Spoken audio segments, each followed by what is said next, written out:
Shuttershock. The Trump administration has told Congress that it's reached a deal on Friday that would allow Chinese telecommunications giant ZTE Corp. to stay in business, a source said on condition of anonymity. A resolution of the ZTE case could clear the way for the United States to make progress in its high-stakes trade talks with China. But news of the agreement drew immediate fire on Capitol Hill. Under the agreement, ZTE would oust its management team, hire American compliance officers and pay a fine. The fine would come on top of the roughly $1 billion ZTE has already paid for selling equipment to North Korea and Iran in violation of U.S. sanctions. In return, the Commerce Department would lift a 7-year ban on ZTE's purchase of components that the Chinese firm depends on from U.S. companies. The ban, imposed earlier this month, threatened to put ZTE out of business.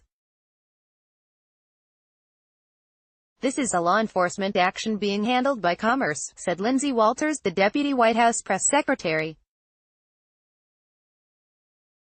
"We are making sure ZTE is held accountable for violating U.S. sanctions, pays a big price, and that we are protecting our security infrastructure and U.S. jobs." The Commerce Department did not immediately respond to a call seeking further details about the agreement. On Capitol Hill, one senior congressional source said leaders have not yet received formal notification. Lawmakers have warned the administration not to go easy on a company that brazenly violated U.S. sanctions against two rogue nations that were pursuing nuclear weapons production.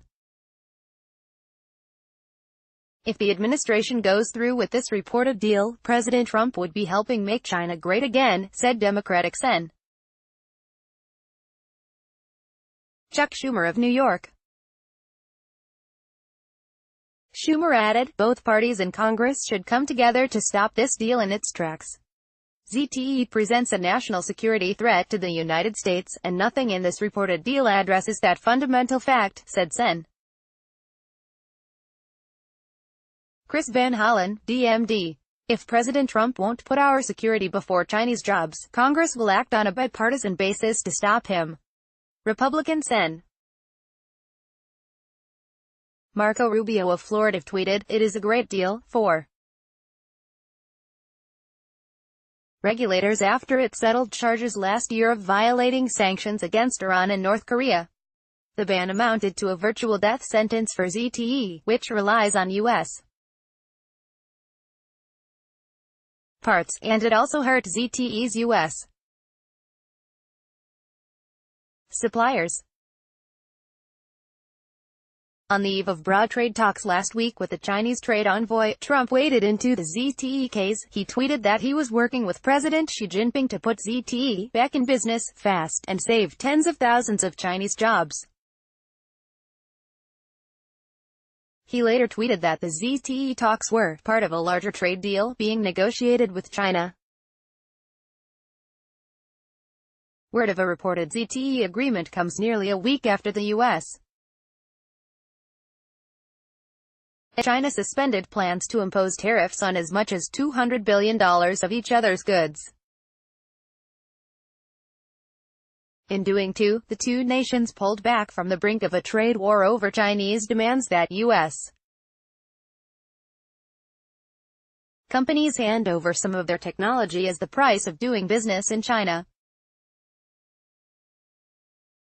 Commerce Secretary Wilbur Ross is scheduled to travel to Beijing on June 2 for further discussions over China's aggressive push to challenge U.S. technological dominance. Resolving the ZTE case, a company that employs more than 70,000 Chinese, could make the talks go more smoothly.